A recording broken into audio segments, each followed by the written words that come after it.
말씀은 출애굽기 18장입니다. 18장 17절에서 23절입니다.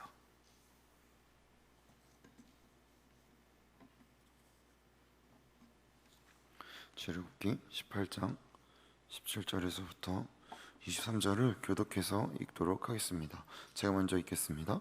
모세의 장인이 그에게 이르되 내가 하는 것이 옳지 못하도다.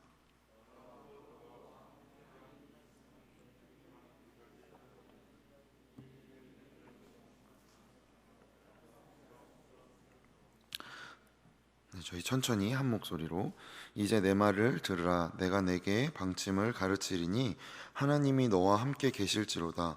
너는 하나님 앞에서 그 백성을 위하여 그 사건들을 하나님께 가져오며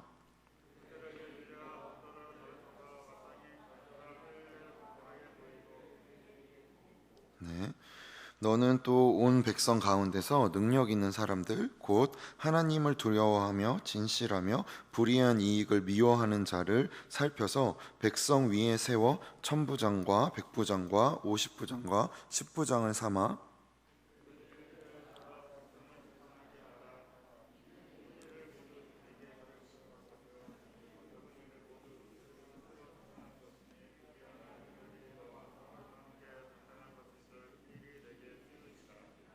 같이 고백합니다. 내가 만일 이 일을 하고 하나님께서도 내게 허락하시면 내가 이 일을 감당하고 이 모든 백성도 자기 곳으로 평안히 가리라. 아멘. 네. 17절부터 23절은 무슨 뜻일까요, 여러분? 옆 사람하고 한 문장으로 말해보세요. 이러면 뭔가 좀 그렇죠, 그죠? 분명히 한글을 읽었는데 내 머릿속에는 백지가 나타나게 되는 일을 겪게 됩니다. 그래서 다양한 번역본을 찾아보는 게 사실은 말씀을 낯설게 함으로써 그 의미를 더 마음에 깊이 새길 수가 있습니다. 그래서 우리 한 번 더 읽어보려고 하는데요. 이번에는 우리말 성경으로 읽어보려고 해요. 그래서 17절은 여러분이, 18절은 제가. 그래서 여러분 먼저 읽고 이번에는 바꿔서 읽도록 하겠습니다. 근데 주보에 보면 주보 안에도 있고 아마 여기에도 나올 거예요. 17절부터 교독해서 읽어볼까요? 여러분부터 읽습니다.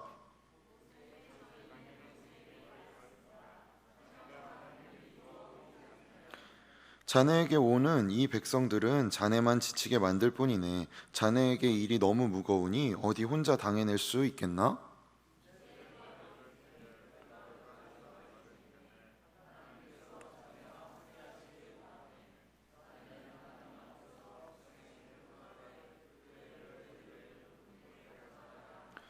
그들에게 율례와 법도를 가르쳐 가야 할 길과 해야 할 일을 보여주게.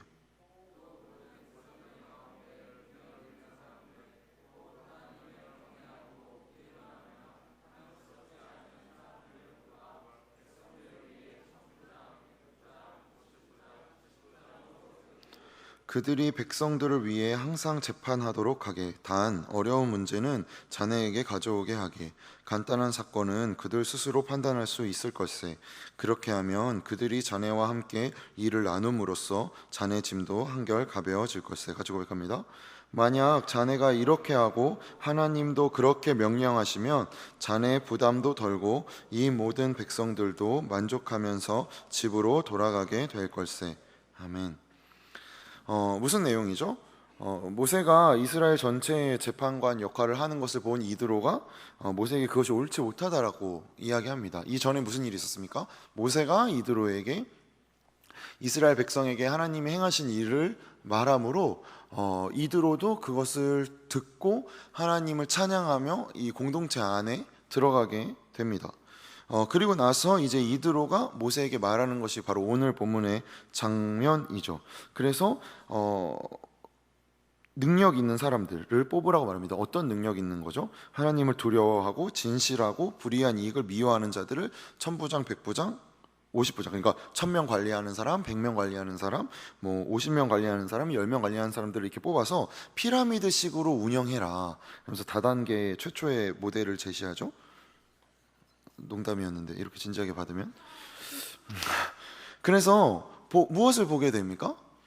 모세 역시 누군가에게 도움을 받아야 된다는 것을 보게 됩니다. 그리고 나서 우리가 사실 바라보게 되는 것은 모세와 이드로 사이에 서로의 들음이 전제되어 있었죠.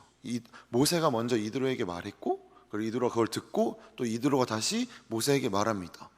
그래서 듣는다는 것, 이 들음이 서로에게 존중되어 있었습니다. 들음은 관계의 정의를 나타냅니다. 그래서 누군가로부터 듣는다, 누군가의 말을 듣는다는 것은 내가 그를 존중한다는 의미이죠. 생각해보면 광야에서 40년을 지낸 모세를 가장 잘 알고 있는 사람은 여기에 있는 이스라엘 백성 중에 당연히 이드로였을 것입니다. 왜죠? 광야에서 낯선 자가 와서 미디안 족속으로 함께 하게 되고, 그래서 그와 함께 지내고, 나중에 모세는 이드로의 양을 치며 살았으니까요. 그러니 곁에서 본 이드로가 사실은 어떤 면에서 모세를 가장 잘 알고 있는 사람이 아니었을까 생각해 봅니다. 그리고 나서 조언을 하죠. 그런데 이드로가 하는 조언을 생각해 보면 뭔가 하나님을 두려워하고 진실하고 불의한 이익을 미워하는 자를 세우라는 이 지혜를 듣고 너무 깜짝 놀라서, 와, 이것은 진짜 하나님의 계시다. 아니, 어떻게 이런 지혜를 말할 수 있지? 라고 여겨지시나요? 그렇게 여겨지시나요? 사실 그렇게 여겨지기보다 가만히 생각해보면 진짜 다 맞는 말이잖아요. 그냥 어떤 면에서 우리의 삶에서 겪을 수 있는 지혜입니다. 나이가 많은 그리고 통찰력 있는 분이 누군가 나에게 해주는 조언도 사실 크게 다르지 않다는 것을 발견하게 되죠.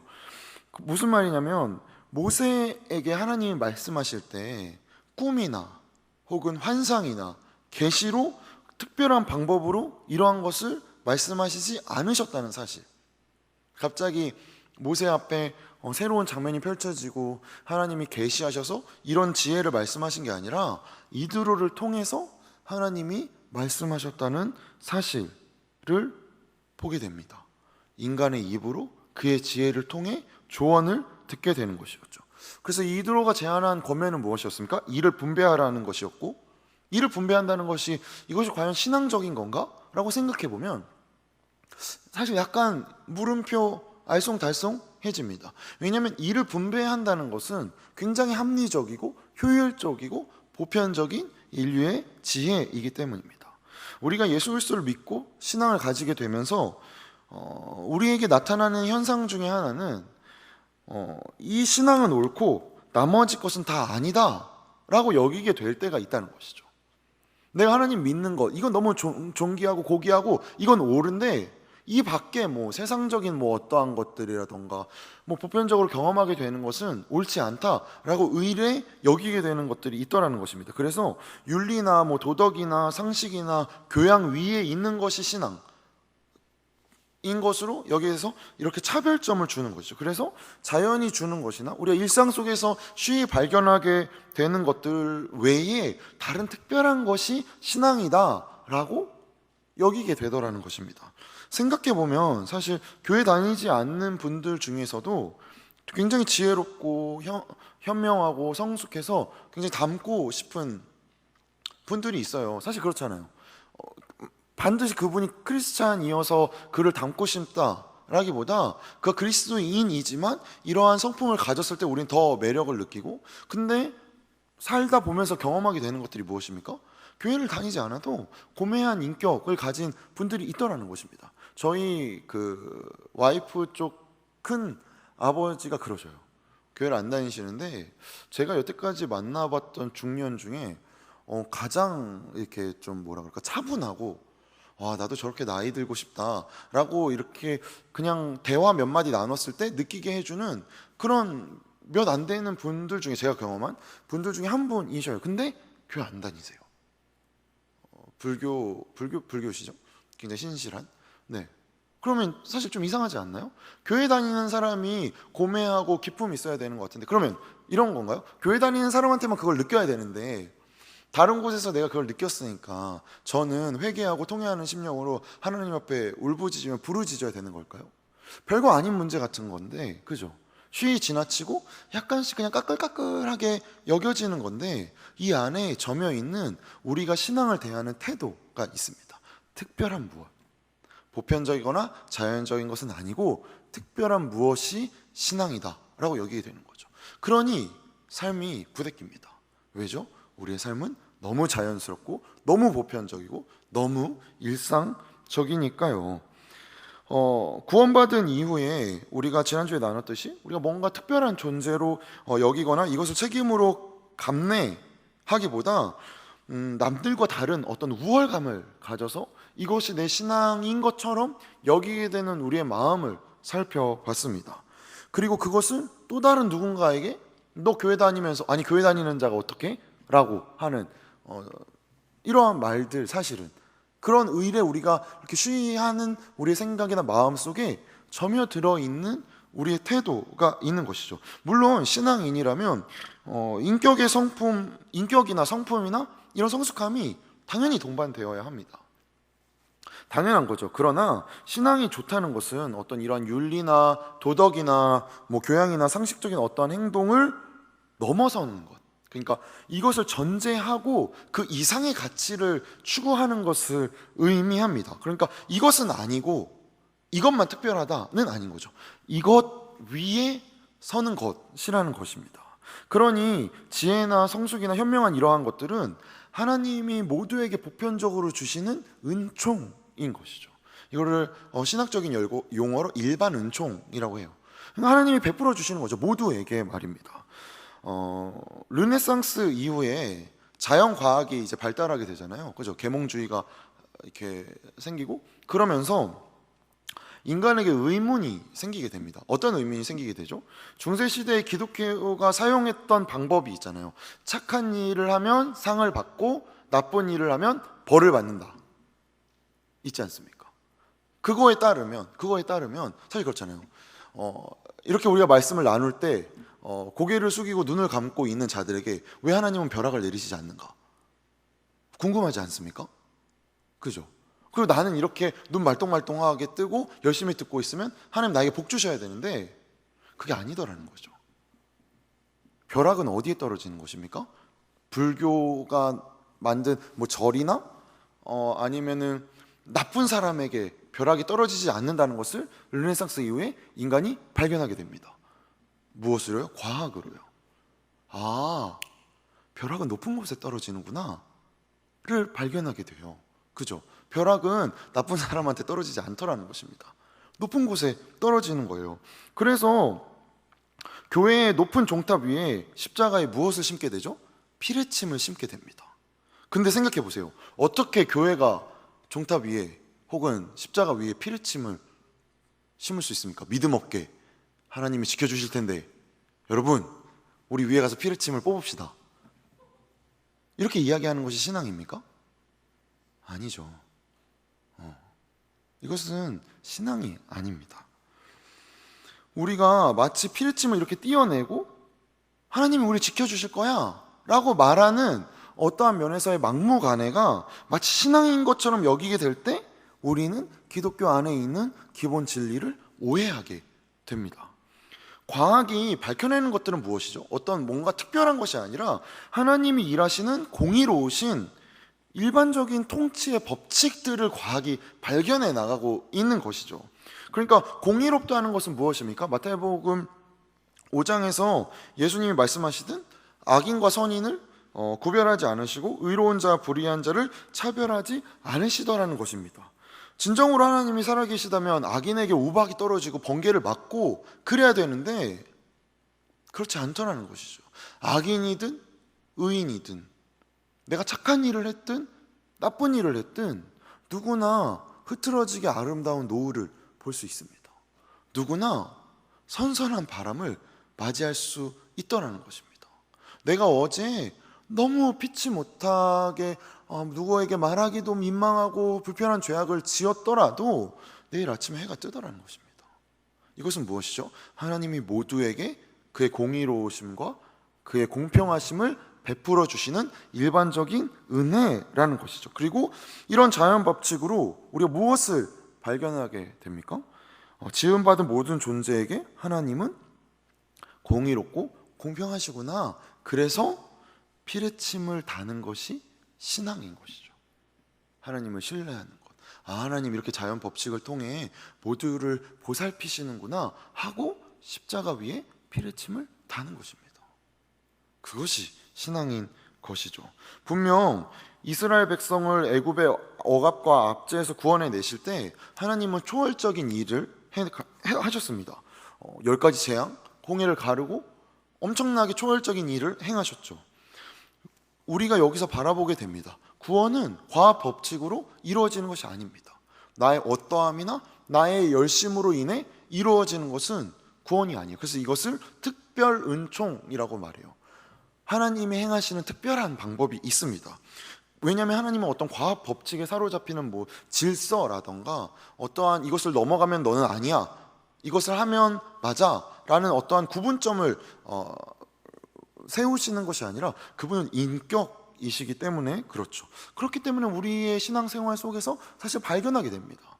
어제 잘못했던 나를 하나님이 자연 법칙으로 보복하지 않으신다는 사실을 통해 우리가 발견하게 되죠. 그가 우리를 기다리고 계시다, 여전히 이 자리에 내가 앉아 있을 수 있다를 통해서 말입니다. 신약으로 갖고 오면 우린 분명히 알고 있습니다. 하나님이 특별한 은총을 우리에게 주셨죠. 어떻게 주셨죠? 자신의 아들을 보내셔서 예수 그리스도가 십자가에서 죽으심으로 우리가 구원을 얻게 됐습니다. 이거는 굉장히 특별한 하나님의 은혜입니다.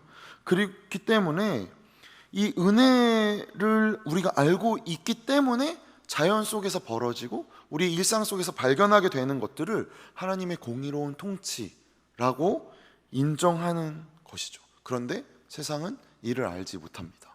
그래서 과학적인 법칙을 통해 과연 신이 있는가라고 계속해서 신비의 영역을 파헤쳐 가고 있죠.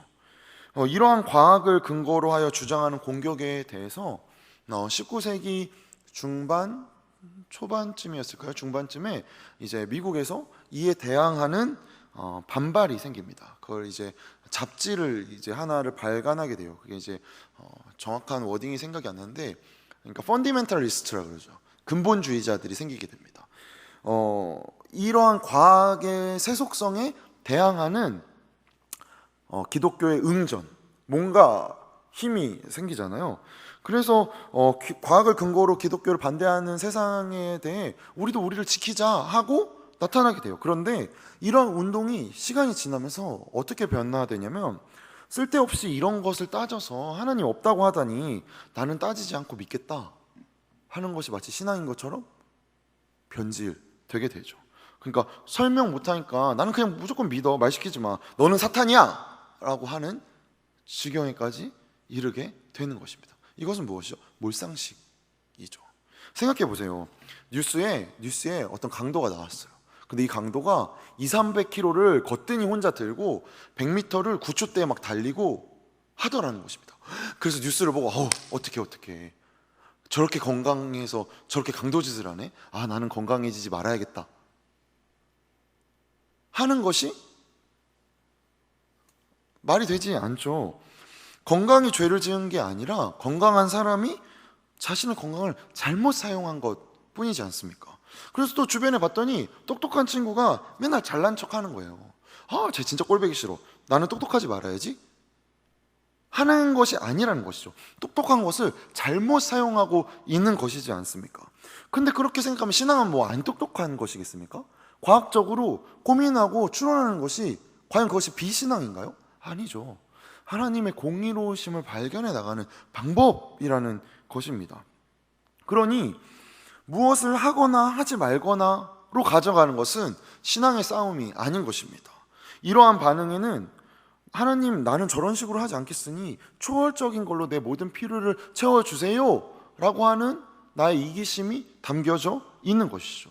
결국 나의 것을 이루고자 하는 내 욕망. 하나님, 저는 하나님 편 들었습니다, 저는 무조건 하나님 믿어요 라는 것은 과학을 근거로 해서 하나님을 없다라고 외치는 세상의 방법과 사실은 동일한 방법을 취하고 있는 것입니다. 이드로의 지혜를 모세가 듣고 이드로가 말했을 때 모세가 나는 이것은 세속적인 지혜이니 듣지 않겠다, 하나님이 말씀해 주실 때까지 나는 내 방법으로 가겠다라고 하지 않으셨습니다. 어렸을 때 이렇게 많이 들었던 예화, 우화가 있잖아요. 장마비가 막 내립니다. 장마비가 막 내려서 마을이 막 잠기기 시작했어요. 그러자 이제 믿음이 좋은 할아버지가 지붕에 올라가서 무릎 꿇고 기도합니다. 하나님, 하늘에서 동화줄을 내려주십시오. 기도를 막 해요. 그러자 차가 와가지고 할아버지 지금 장마예요. 비가 너무 많이 와요. 위험합니다. 빨리 이 차를 타세요. 그러자 그 할아버지가 굉장히 평온한 미소를 지으면서 걱정하지 말게, 하나님이 나에게 동화줄을 내려주실 거야. 그리고 또 기도합니다. 그래서 차가 또 다른 사람들 구하러 가요. 이제 물이 막 차오릅니다. 이제 보트가 와요. 보트가 와가지고 할아버지 지금 너무 위험해요. 이 집도 떠내려갈지도 몰라요. 빨리 타세요. 걱정하지 말게, 하나님이 나에게 동화줄을 내려주실 것을. 보트가 또 갑니다. 그러고 나서 마지막에 헬리콥터가 와가지고 할아버지가 이게 목 끝까지 물이 찼어요. 할아버지 그러고 계시면 죽어요. 빨리 이거 잡고 올라오세요. 그러자 할아버지가 걱정하지 말게, 하나님이 동화줄을 하면서 이제 천국으로 가셨대요. 다행이죠. 천국 가셔가지고 이제 하나님을 마주하게 된 거예요. 그래서 하나님한테 따진 겁니다. 하나님, 제가 그렇게 열심히 기도하지 않았습니까? 왜 동화줄을 안 내려주신 거예요?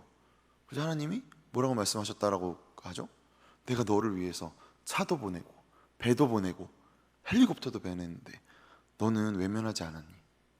저는 어렸을 때 읽었던 이게 사실은 점차 더 이 의미가 저한테 깊어집니다. 하나님 우리에게 어떻게 일하고 계시죠? 이드로를 통해 일하고 계십니다. 우리 주변에 있는 사람들을 통해 일하고 계세요. 근데 우리 눈에는 그게 성에 안 차는 거죠. 나는 특별하니까 특별한 무엇이 있어야 되는 겁니다. 갑자기 내가 기도하면 그 다음날 나의 모든 문제가 해결되고, 내가 하나님 위해서 이렇게까지 하면 하나님 당연히 내가 하나님 100 줬으니까 하나님 나에게 1000, 2000, 3000, 뭐 10,000 이렇게 주시는 게 그게 신앙인 것처럼 우리가 오해를 할 때 우리는 일상 속에서 하나님이 베풀어 주시는 은혜, 이 일반 법칙의 은혜를 놓치게 되는 것입니다. 우리가 원하는 방법을 하나님에게 요구하면 요구할수록 우리는 하나님을 누리지 못하게 됩니다. 오히려 하나님을 축소하게 되는 것이죠. 마가복음 12장에서 예수님의 말씀을 듣던 율법 교사가 예수님께 이렇게 질문을 합니다. 12장 28절에서부터 31절 제가 읽겠습니다. 서기관중 한 사람이 그들이 변론하는 것을 듣고 예수께서 잘 대답하신 줄을 알고 나와 묻되 모든 계명 중에 첫째가 무엇이니까? 예수께서 대답하시되 첫째는 이것이니 이스라엘아 들으라. 주 곧 우리 하나님은 유일한 주시라. 내 마음을 다하고 목숨을 다하고 뜻을 다하고 힘을 다하여 주 너의 하나님을 사랑하라 하신 것이요. 31절 같이 읽을까요? 같이 고백합니다. 둘째는 이것이니 내 이웃을 내 자신과 같이 사랑하라 하신 것이라. 이보다 더 큰 계명은 없느니라. 예수님이 뭔가 특별한 것을 말씀하시는 것이 아닙니다. 우리가 처한 상황이나 환경 속에서 우리는 이웃과 경쟁하여 싸우는 자들이 아니라는 것이죠. 우리가 처한 상황을 극복하기 위해 남의 것으로 채워 넣어서 내 평안이나 내 만족을 대신하는 자들이 아니라는 것입니다. 죄는 누구의 것을 빼앗아서 나의 것을 채워야 된다고 이야기합니다. 사실 이것은 세상에서 쉬이 발견되는 법칙이죠. 직장에서나 캠퍼스에서나. 내가 컨닝해서 점수를 잘 받으면 괜찮다. 내가 동료의 어떠한 일을 가로채서 내 실적으로 삼아서 내가 인센티브를 많이 받으면 괜찮다 라고 말하는 것이 세상의 법칙이죠. 그런데 구원받은 우리는 그렇지 않다라고 믿는 것입니다. 나의 만족이나 나의 행복은 세상에 있는 것으로 되지 않기 때문에 내가 필요로 하는 것은 내 이웃에게 있는 것이 아니라 하나님께 있는 것이다를 믿는 것이죠. 그러니 우리가 당하는 모든 시련의 어떠한 어려움이나 고통이나 이러한 것들 속에서 우리가 감사할 수 있고 기뻐할 수 있고 짐을 서로 나누어지도록 부름받고 있는 것이지 않습니까? 뭔가 특별하게 무엇을 하는 것이 신앙이 아닙니다, 여러분. 교회에 왔을 때 우리가 사실은 큰 기대를 하게 되잖아요. 이곳은 믿는 자들이 모인 곳이니 당연히 세상의 어떤 공동체보다 나을 거라고 기대하고 왔다가 놀라게 됩니다. 왜 놀라게 되죠? 어쩜 이렇게 나에게 관심을 주지 않는 것입니까? 어쩜 이렇게 뭔가 끼리끼리 노는 거예요? 어떻게 교회가 이러지? 라는 생각이 들게 돼요. 그리고 막 그래서 끼리끼리 놀면서 뭘 하나 봤더니 뒷담화하고 있더라는 것입니다. 아니 교회 다니는 사람이 어떻게 저렇게 모여서 이 여기에도 사랑이 없네 하고 낙심하게 되는 경험 혹은 그런 이야기 너무 익숙하게 자주 듣게 되잖아요. 그러니까 점점 어떻게 되죠? 교회에 와서 누군가랑 친해지려 하지 않습니다. 왜 그렇죠? 누군가랑 친해졌다가 상처받으면 어떡해요? 두려운 거죠. 뭐 이런 이야기 사실 너무 많잖아요. 뭐 세상에서 사업 파트너로 이제 구하려고 그래서 이분 저기 교회에서 장로님이시래. 그래 하고 했다가 사기 맞았다. 뭐 이런 이야기 사실 진짜 너무 많이 겪게 되잖아요. 믿는 사람끼리 이렇게 했다가 또 속았다. 이런 것들은 사실 보장할 수 없는 것입니다. 그리스도인이기에 그 사람이 뭐 경제적으로나 혹은 책임감이나 혹은 정직성을 신뢰할 수 있는가? 라고 묻는다면 저는 없다고 생각합니다. 믿는 사람도 다시 보자. 여러분 옆 사람하고 인사합시다. 믿는 사람도 다시 보자. 네. 사실 슬픈데 근데 우리가 꼭 기억해야 하는 것은 믿음을 얻었다는 것, 구원을 얻었다는 것은 그 즉시 모든 것이 변화됨을 의미하지 않습니다. 내가 믿음을 얻었고 내가 구원을 얻었기 때문에 와 하고 변화되던가요? 여러분? 아니요. 여전히 진노의 자녀입니다. 여전히 내 마음속에 있는 죄악된 생각, 남을 비교하고 나 자신을 비하하는 이러한 나의 자존감 없는 내 모습은 전혀 변화되지 않더라는 것입니다. 그런데 우리는 이것을 타인에게 기대하게 됩니다. 그러니 뭔가 풀리지 않는 이 메비우스의 띠 같은 고리에 들어가게 되는 것이죠. 믿음을 얻고 구원을 얻었다는 것은 무엇을 의미하는 겁니까? 이제 세상 속에서 회복된 자로서 하나님의 통치를 내 살과 피와 힘과 근육으로 만드는 싸움을 해야 하는 자리에 초대된 것입니다. 이제 내가 이것을 채워 넣을 수 있는 자구나 하고 깨달아서 진정으로 삶다운 삶을 살게 되는 곳으로 초대장을 받게 되는 것이죠. 1999년에 엄청난 영화가 개봉했습니다. 매트릭스. 혹시 매트릭스 보셨나요? 매트릭스 보신 분? 자랑스럽습니다, 여러분. 매트릭스 못 보신 분들은 오늘 꼭 통회하는 심령을 가지고 오늘 밤에 꼭 매트릭스 1부터 3까지 보시면 정말 코로나가 외롭게 하지 않을 거예요. 정말 너무 재밌습니다, 여러분. 매트릭스에서 모피어스가 주인공인 이 네오에게 제안하죠. 어떻게 제안하죠? 양손에 빨간 약과 파란 약을 주면서 뭐라고 이야기합니까? 빨간 약은 딸기 맛이야. 뭐 이렇게 이야기하나요? 아니죠. 이걸 여러분 기억나세요? 빨간 약과 파란 약 주면서 뭐라고 이야기하죠? 파란 약을 먹으면 보고 싶은 것만을 보게 되고 믿고 싶은 것만을 믿게 된다고. 그래서 진실은 보지 못하고 네오가 살고 있는 거짓된 가상의 세계에서 평범한 일상을 다시 살 수 있다. 지금의 기억도 다 사라질 거야 라고 이야기해요. 그런데 이 빨간 약 먹으면 뭐라고 얘기하죠? 갈 때까지 간다고 이야기하죠. 그 말이 무슨 의미였죠? 파란 약으로부터 파생되는 거짓의 세계를 뚫고 진실의 세상을 볼 수 있다고 말하죠. 그래서 네오가 무슨 맛을 선택하게 됩니까? 딸기 맛을 선택하게 되잖아요. 빨간 맛. 그래서 이제 진실한 세상 속으로 펼쳐지게 됩니다. 사실 제가 생각하기에 구원은 이와 같아서 이제 우리가 눈을 뜨고 하나님의 사람으로 부름을 받게 되는 것입니다. 그래서 이것은 특별한 은혜가 필요해요. 그리고 우리는 그 특별한 은혜를 받은 만큼 우리의 삶으로 채워 넣는 싸움인 것입니다. 근데 특별한 은혜를 무엇으로 채워 넣는다고요? 일반적인 것들로 채워 넣는 것입니다. 예수님 뭐라고 아까 말씀하셨죠? 내 이웃에게 잘해라. 내 이웃에게 잘하는 것이 엄청나게 특별한 것인가요? 아니잖아요. 그냥 엘리베이터에서 마주치는 이웃들에게 인사하는 것. 내가 지금 너무 급하게 나왔는데 바깥에서 이웃이 문을 열고 나오는 소리가 들리는 거예요. 그러니까 저 기다려도 늦으면 어떻게, 빨리 닫힌 버튼 누르는 게 아니라 열린 버튼 누르고 기다려서 같이 내려가는 거. 평범한 것입니다. 특별하게 받은 은혜를 평범하게 채워가는 것이죠. 그래서 세상이 우리를 보고 놀라게 되는 것입니다. 똑같은 평범함인데 너는 뭔가 다르구나 하고 우리의 특별함을 발견하게 하는 것이죠. 출애굽 이후에 이스라엘 백성은 단번에 변화되지 않았습니다. 그들은 앞으로도 미련하고 어리석은 짓을 계속해서 반복하게 됩니다. 우리의 모습이죠. 계속해서 미련하고 어리석은 짓을 반복하게 됩니다. 구원을 얻은 이후에도 이 특별함을 누리지 못해요. 그런데 하나님 신실하셔서 일상적인 것들로 우리를 채워 넣으시고 기다리시고 버티시고 그의 신실하심으로 그의 사랑으로 우리를 결국 이 자리까지 인도해 내시더라는 것이 우리가 출애굽기에서 발견하게 되는 것이죠.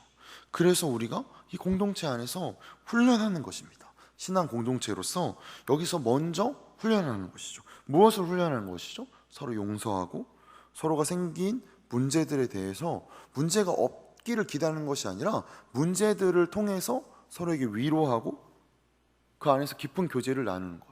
그래서 우리가 이렇게 공동체를 이루면서 세상이 보고 놀라는 것이죠. 아니 저 공동체 안에서 어떻게 저런 역할을 할 수 있어? 와, 대단하다. 교회라는 곳은 도대체 어떤 곳인가?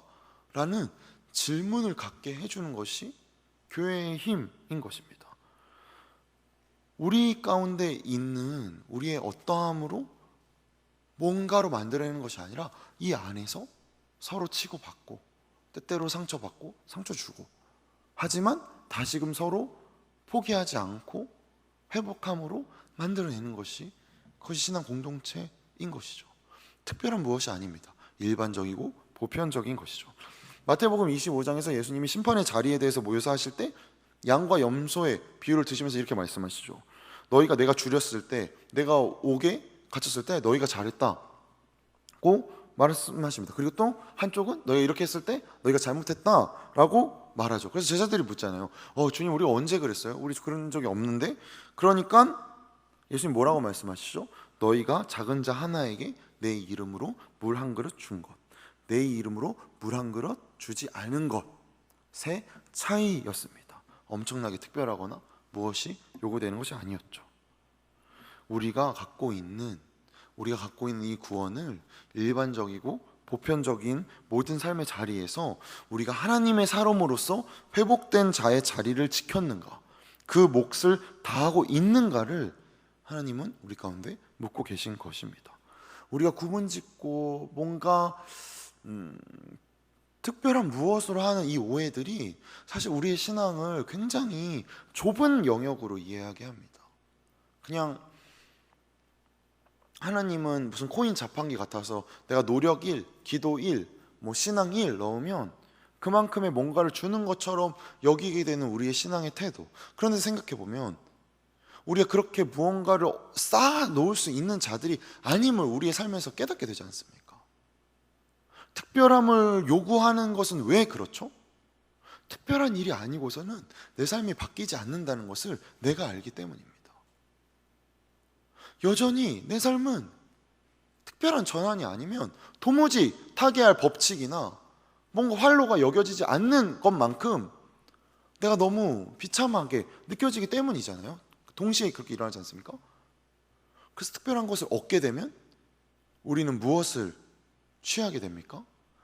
권리로, 혹은 비교하는 잣대로, 혹은 우월로 여기게 됩니다. 나는 특별한 것을 얻었는데 너는 못 얻었어. 혹은 쟤는 특별한 것을 얻었는데 왜 나는 못 얻는가?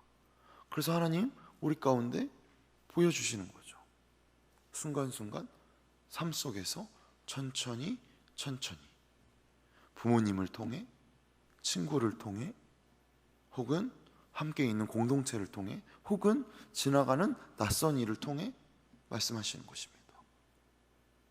그래서 그 말씀을 통하여 우리는 우리의 이 구원의 특별함을 채워가는 존재들인 것이죠. 사실 이 자리에 오기까지 여러분의 삶의 어떤 신앙적 배경이나 삶의 자락들이 굉장히 다양할 것입니다. 저도 마찬가지겠죠. 그런데 이 자리에 앉아 있는다는 것은 모두에게 공통된 경험이 있기 때문이죠. 그 특별한 순간이 있기 때문이잖아요. 뭐 수련의 마지막 날 밤이라던가 아니면 나의 고난의 깊은 자락에서 하나님의 만져주심을 경험했다던가 하는 그 특별함을 우리 마음 가운데 우리의 삶의 역사로서 우리는 모두 가지고 있습니다. 그런데 그분의 손길로 우리가 이러한 구원과 특별한 은혜를 받았음에도 그 다음에 이루어진 현실이 하나님이 어떻게 인도하고 계시고 일하시는가가 이 감격과 이 은혜와 연결되지 않는다면 우리는 의심스러워합니다. 이 특별함조차도 나에게 있는 건가? 내가 구원 받은 건가? 하나님 진짜 일하시고 계신 건가? 라고 의심하게 되더라는 것입니다. 그리고 아무것도 변한 것이 없으니 체념하게 됩니다. 그리고 해석되지 않게 우리는 점점 포기하게 되는 것이죠. 왜냐하면 구원을 얻었고 하나님 내 편이면 어떻게 내가 이 꼴로 살아야 되나? 내가 어떻게 이 꼴로 이 자리에 있어야 되나? 라고 하나님께 외칠 때 하나님 우리에게 뭐라고 말씀하시는 겁니까? 그 꼴이 맞다. 너 그 자리가 맞다고 얘기하시는 것입니다. 그런데 그것이 포기가 아니라 그러니 그 자리에서 내 자녀답게 살아다오. 그러니 그 자리에서 내 자녀답게 말해다오 라고 우리에게 요청하고 계시는 것이죠. 무엇으로 배우는 것입니까? 특별한 무엇이 아니라 이드로에게 배워라. 이드로에게 듣고 그것으로 채워라고 말씀하고 계시는 것입니다. 우리 삶의 곳곳에서 펼쳐져 있는 하나님의 손길들이 있습니다. 그리고 이것은 우리가 작은 일에 충성함을 통해 시작되는 것이죠. 갈라디아서 6장에서 사도 바울이 이렇게 이야기합니다. 갈라디아서 6장 7절에서 8절 말씀 읽을까요? 같이 고백합니다. 갈라디아서 6장 7절에서 8절 말씀입니다. 스스로 속이지 말라. 하나님은 업신 여김을 받지 아니하시나니 사람이 무엇으로 심든지 그대로 거두리라. 자기의 육체를 위하여 심는 자는 육체로부터 썩어질 것을 거두고 성령을 위하여 심는 자는 성령으로부터 영생을 거두리라. 아멘이십니까? 근데 제가 이 말씀 보면서 하고 떠오른 말이 있어요. 이 말씀 우리나라 속담에도 있어요, 여러분. 무엇입니까? 그렇죠. 콩 심은 데 콩 나고 팥 심은 데 팥 난다. 이 말을 사도 바울이 하고 있는 거잖아요. 그죠? 성경이 이런 것입니다. 특별한 무엇을 말하고 있지 않아요. 우리 일상에서 발견하는 것들을 말하고 있습니다. 그런데 다르죠. 왜죠? 특별한 것을 채워나가는 평범한 것들이기 때문입니다. 하나님의 공의로운 통치는 어느 한 곳에서 어느 한 사람에게만 어느 특별한 무엇이 아니더라는 것, 성경이 말하고 있는 것이죠. 구원을 얻은 자는 이것을 보는 자입니다. 이드로에게 듣는 자인 것이죠. 그래서 우리가 비로소 보게 되는 겁니다. 우리의 삶 속에서, 우리의 일상에서, 우리의 책임과 함께 하나님이 창조하신 자연들과 그 역사를 주장하는 하나님의 그 손길과 그분의 통치 방법 속에서 우리는 은혜를 경험하고 경이로움을 발견하는 것입니다. 해가 뜨고 지는 것이 뭐 그렇게 됐습니까? 그런데 우리에게는 하나님 오늘도 나에게 기회를 주시는구나. 오늘도 나 다시 시작할 수 있게 하시는구나. 오늘도 나 기다리시는구나 라고 해석하는 것이죠. 그렇기에 우리는 이제 하나님의 뜻을 알고 하나님의 손길에 쓰임받는 인생으로 부름받고 있음을 확인하게 되는 것입니다. 우리에게 사소하게 여기는 일상을 통해 하나님 우리를 회복하고 계시고 기적을 이루어 계시는구나를 깨닫게 되는 것이죠. 이 인생으로 우리가 살아갈 때 우리의 인생은 굉장히 재밌어집니다. 모험으로 가득 찬 인생이 되는 것이죠. 갑자기 무엇이 변해서가 아닙니다. 내가 발견하기 시작하는 것이죠. 사소하게 주고받는 대화 속에서, 그냥 자연 현상 속에서 지나가는 어떠함 속에서 그 안에 담겨져 있는 의미를 발견하게 됩니다. 그리고 구원받은 나의 특별함을 채워감으로써 존귀하고 고귀한 자로서의 부르심에 응답하는 자가 되는 것이죠. 누구에나 주어졌기에 자연스럽기에 그래서 특별한 이 사랑에 반응하며 나아갑시다. 우리 삶 속에 있는 일반적이고 보편적이고 소소한 것들을 깊이 깊이 머물러 보세요. 들어보십시오. 결코 외면하지 마십시오. 그리고 그것을 외면한다면 나의 신앙은 무엇을 요구하고 있나? 진정으로 하나님을 요구하고 있나? 아니면 특별한 나, 구분 짓는 나로 바라보고 있는지 살펴보기를 원합니다. 이 시간 잠잠히 우리 함께 기도하기를 원합니다.